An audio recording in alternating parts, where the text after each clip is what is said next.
Well, Awesome. we are doing a little bit of an interesting thing today here on the Music Cap Show. We originally had a guest, and they didn't show up. And Mark was supposed to be on here in a few, but we moved him up.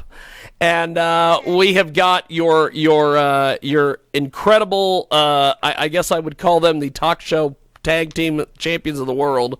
Willie and Naya are with us today, and they are going to be interviewing Mark Johnson, who is the author of a book that chronicles Mark's 60-year spiritual odyssey and acts as a guide to those seeking a path to enlightenment.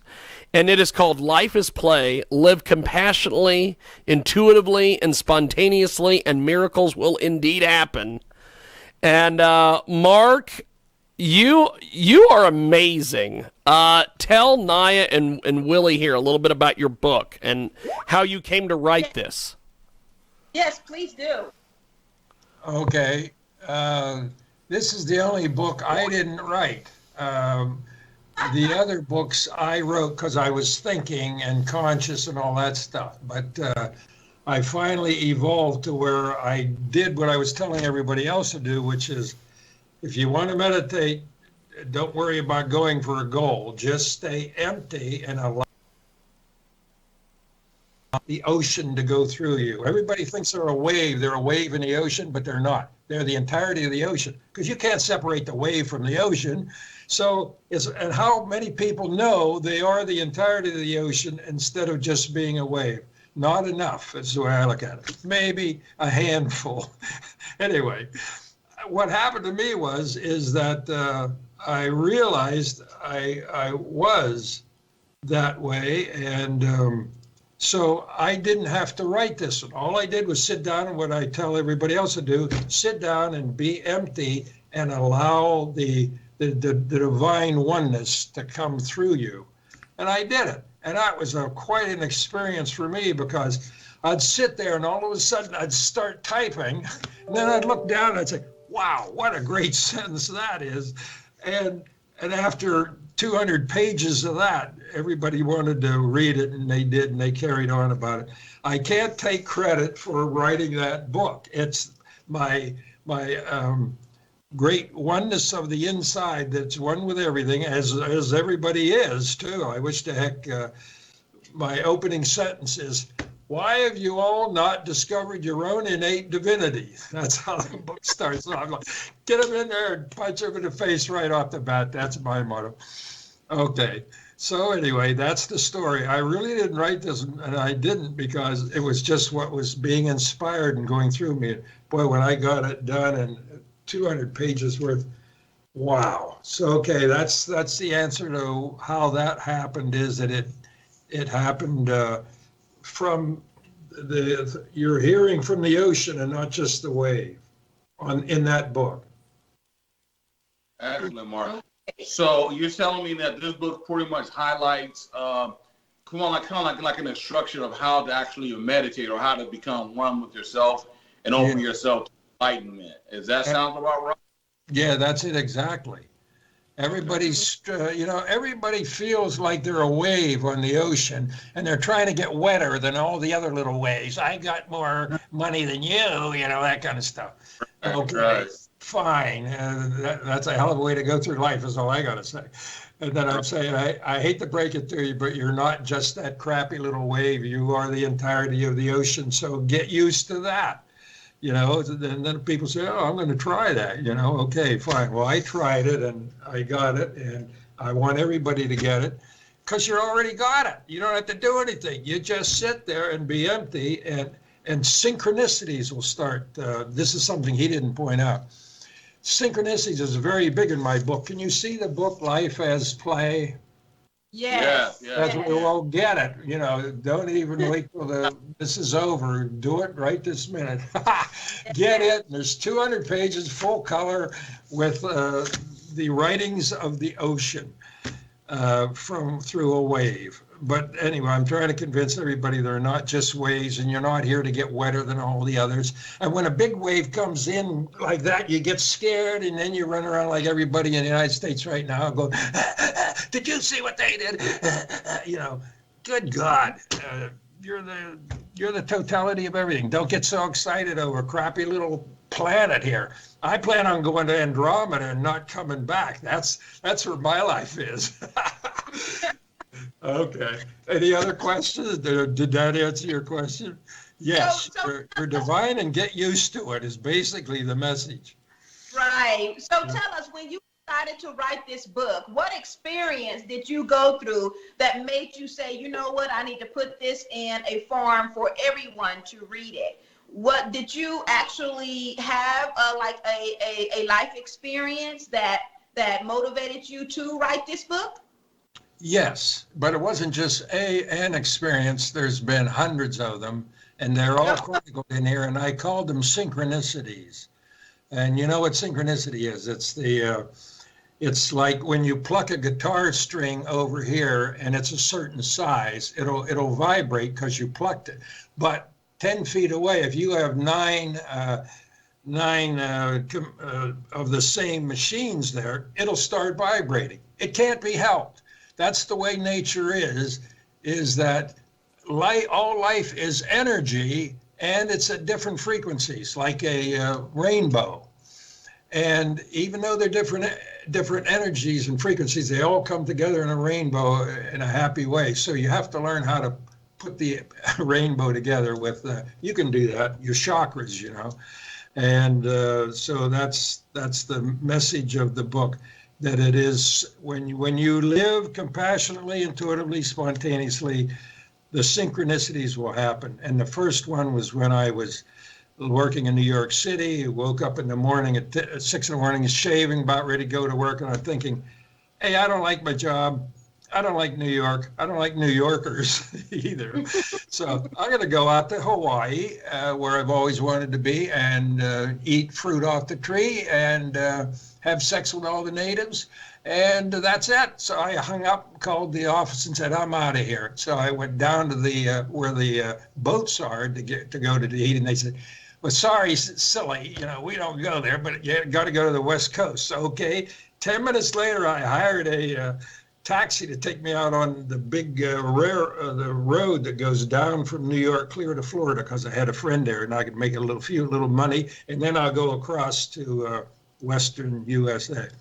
So I paid this, what do you call those little cars that take you around, and they drop me off, and there I have my little suitcase and about $40 to my name, and I stick my thumb out, and this little old car drives up, and it's an old man and woman.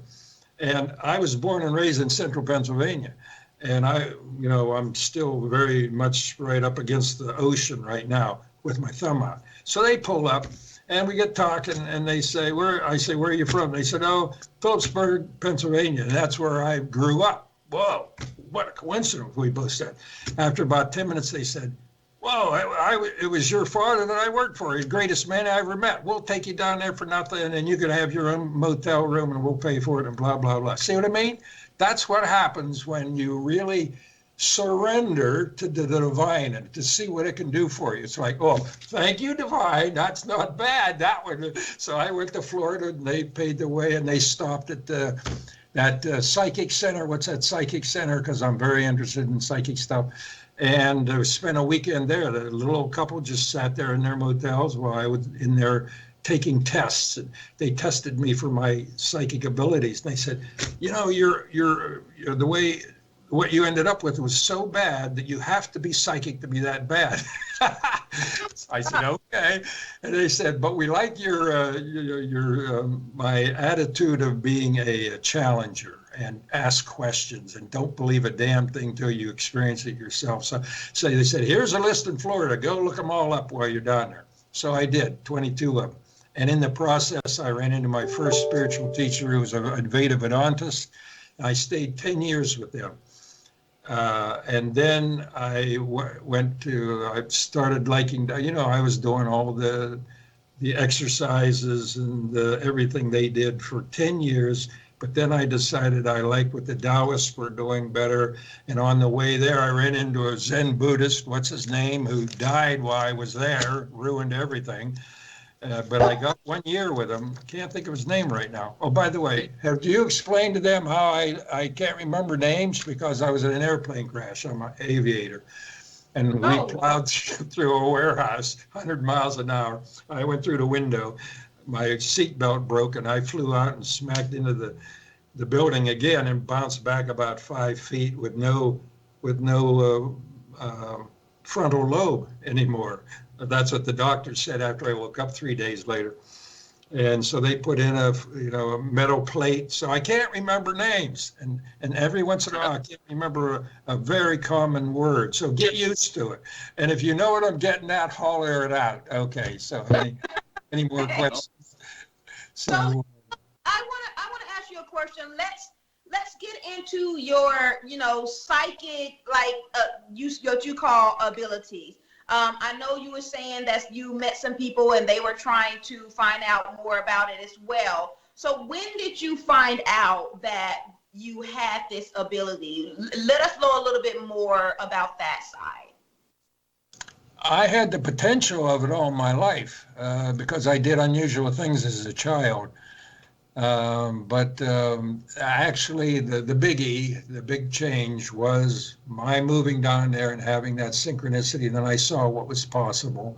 And then I just started looking around and everything. And then after the Buddhists, I was with them 1 year, but he died on me. Then I got into with the Taoists in California.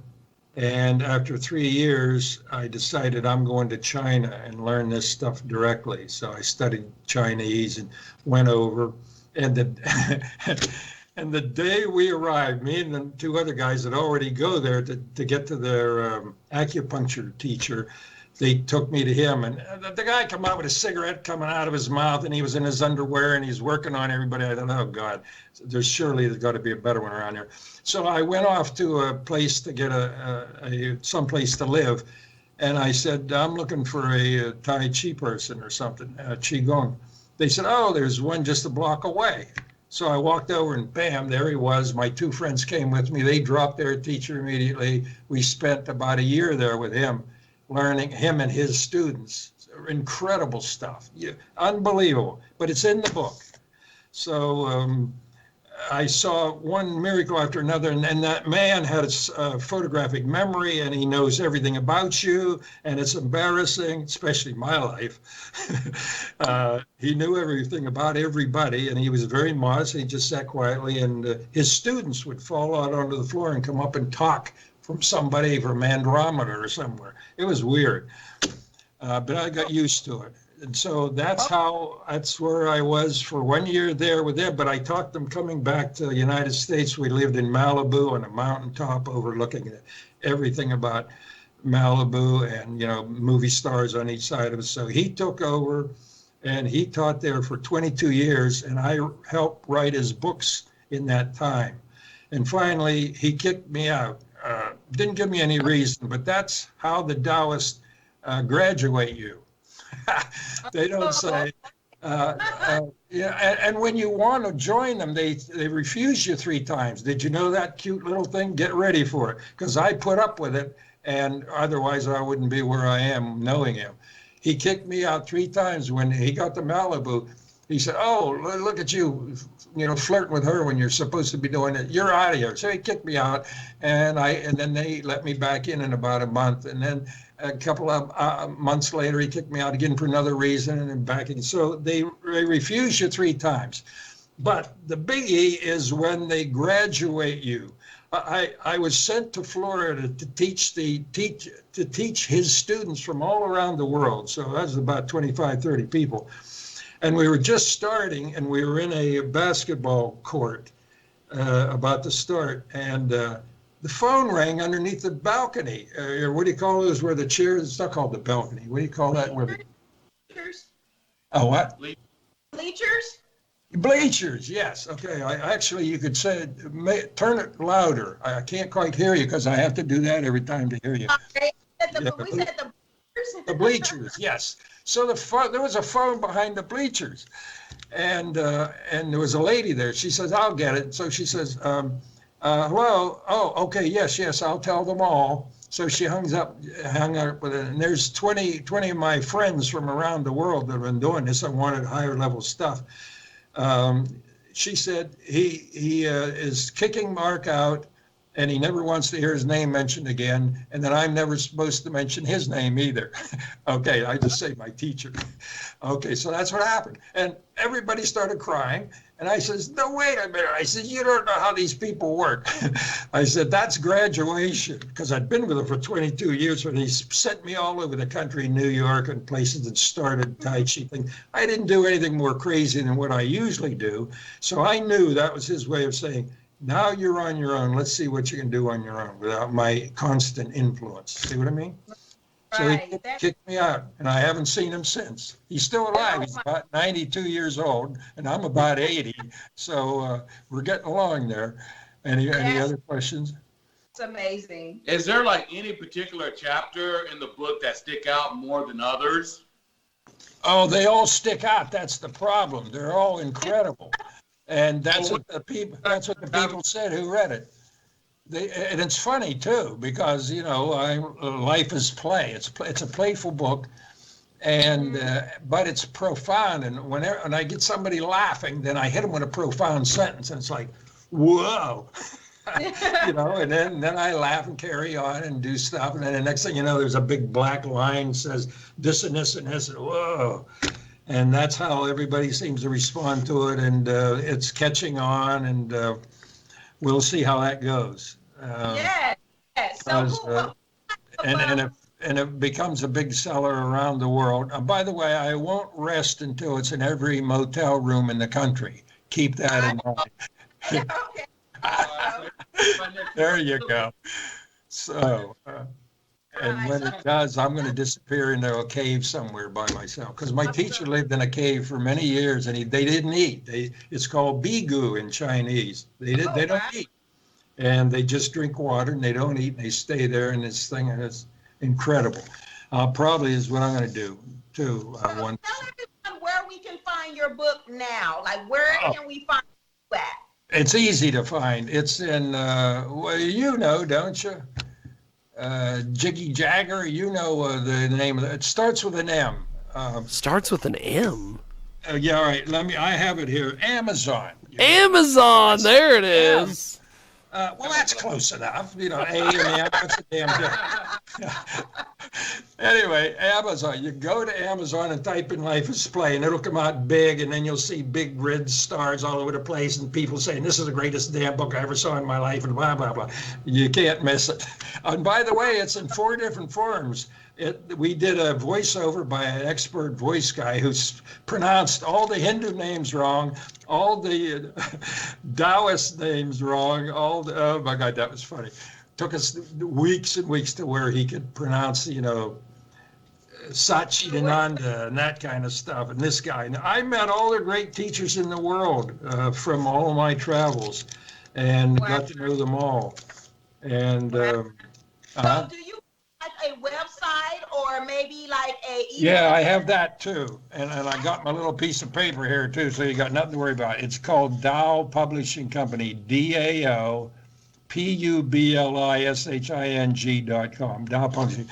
That will go to this. You're going to see that right off the bat. Then you're going to see pictures of me in China, because I took students to China twice a year for 20 years. So a lot of Chinese trips are in there, and a lot of the beauty and the gorgeousness, but a lot of the teachers that I knew are there, which was damn near the greatest Hindu on the planet at the time, and the most known Buddhist at the time, the guy that died on me. And then I was with the Taoists, and probably the greatest Taoists on the planet. So I got to meet them all, and then they all kicked me out. So here I am.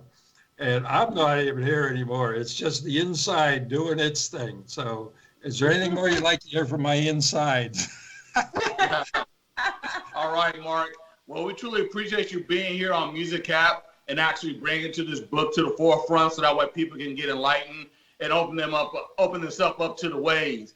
And hopefully, it could actually, be contagious, and everybody else become, waves and wave formats in this world, make this world better. Good. Can you do us a favor? Tell us your name and that